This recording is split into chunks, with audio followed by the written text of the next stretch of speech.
As artists, we tend to overthink things. A artist that has a lot of practice isn't thinking that he's drawing a boot. He's not drawing the overall size. Instead, he's zooming in and he's only drawing this line right here. And he sees that there's shadow, so he might create some shadow. It's going to be important whenever we start to paint that we know where all of our darkest darks are. So those shadows where it's nice and dark, we want to make indications of those things there. And we can see here when we come in, we're only drawing this here, maybe drawing some of the cracks, making indications where those dark marks are. As we come into this edge of the boot, we're going to make indications of where the light parts are and where the dark parts are. And this motion, we're breaking it down all the way to right here to where we're only drawing, and I'm not looking at the textures, this is very clear so I can see all the textures, but I'm only drawing little lines that are going to make this motion here. So I'm not thinking about trying to draw a clear jar.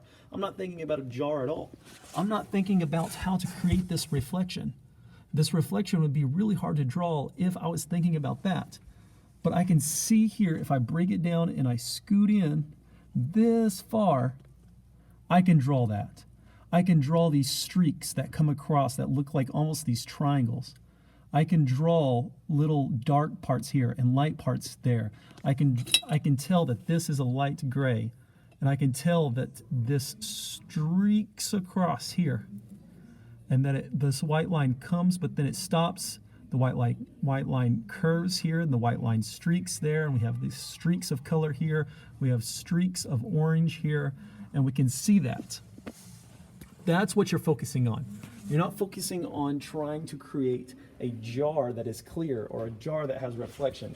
You're focusing on the fact that it has a streak here or a streak there. You're not focusing on trying to create an entire image. You're looking at one little thing. And good artists that have lots of practice already know that. They're breaking it down in their mind. And eventually, you're not going to need a grid. Eventually, you're going to be able to do this without a grid, and you're going to be able to look at something, break it down, to kind of size it up, and be able to figure out the size of your picture and the size of your paper and just try to create that. But then you're going to break down each little part where it comes dark and where it becomes light, and you're going to be able to break that down. And this grid is going to be helping us become better at that. It's going to help you be able to train your brain to break it down into smaller sections, to chunk it out. It's just like in math. You don't learn physics first. You first start with a basic math. You got to learn 2 plus 2, and then you build upon that, and you learn multiplication, then division. Just like that in art, we've got to break our image down very, very small and very, very easy. And then we will build upon that. Stop trying to overthink it. Don't think I've got to create a boot with texture. Think about creating just one little part. Draw this line. And once you have the overall size drawn out with the basic lines, then we'll focus on just creating lights and darks.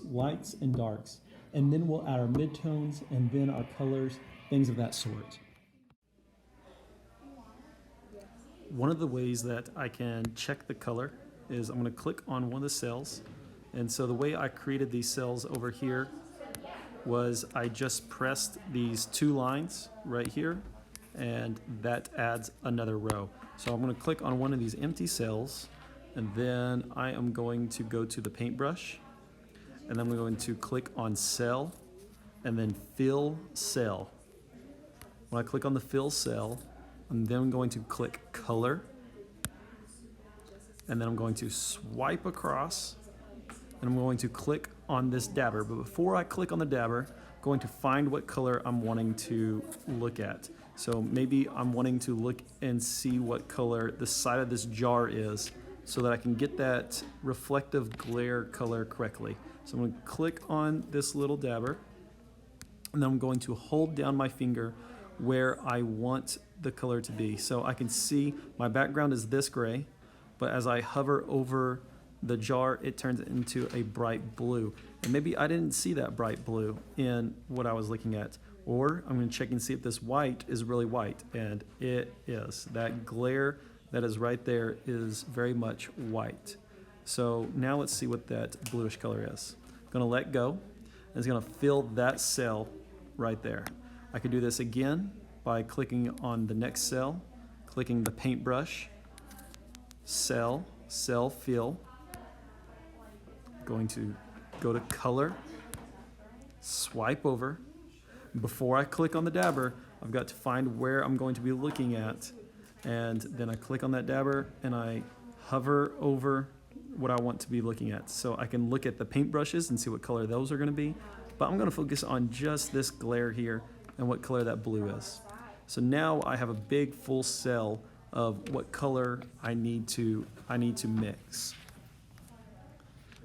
Now, if I'm looking at a paintbrush, which you think might be tan, we're going to do the same thing. I'm going to click on the cell, hit the paintbrush, cell, fill, color, scroll over, find the paintbrush I want to be looking at, click on that dabber, and then we'll look at this paintbrush, and I can tell it's got some yellows in it. It has some creamy colors in it. And so just by looking at it, it gives me a better idea of what those colors are. Up here, it turns very dark brown.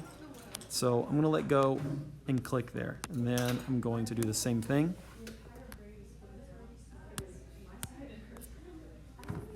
Scroll over before I click on the dabber. Click that dabber. I could see this white, though, is not completely white. It's a cream color.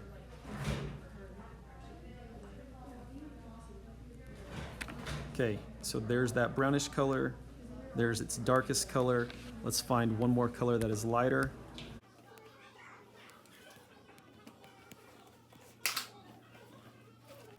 There we go. And those are the three colors of that paintbrush.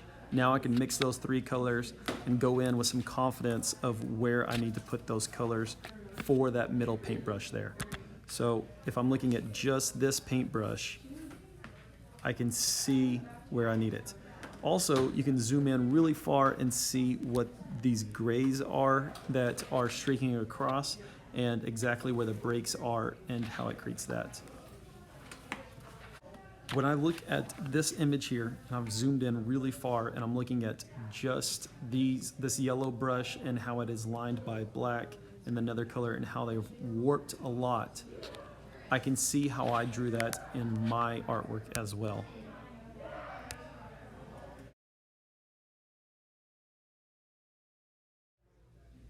If you are still having troubles figuring out what goes where your darks are and when your lights are, we're going to go to clips.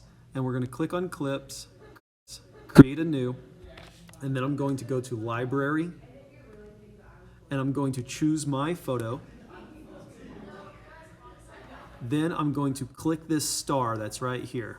When I click on that star, it's going to give you some different options like comic book and monochromatic and ink and camcorder, aged film, watercolor. Watercolor is something that's nice to look at. But if we look at this sienna here, that's right here in the middle, we click on that, we are then going to just exit out of it, and we can take a screenshot of that. That will help us to look and see what colors are broken down where. If I was painting this would be a good place to start to know where to block in my colors. Block in my darks, block in my lights, and these colors are a little bit easier to match than the other colors. So if you're having troubles figuring out what goes where, maybe we start here and we block in our colors, and then we can go in and add the details by zooming in and looking at those photos up close at a super zoomed in position. So hopefully that is one more way that they can help you break it down. As an artist, as you do this several times, having the computer break it down for you, you're going to start to learn how to do it in your brain, and you'll no longer need this app to help you with that.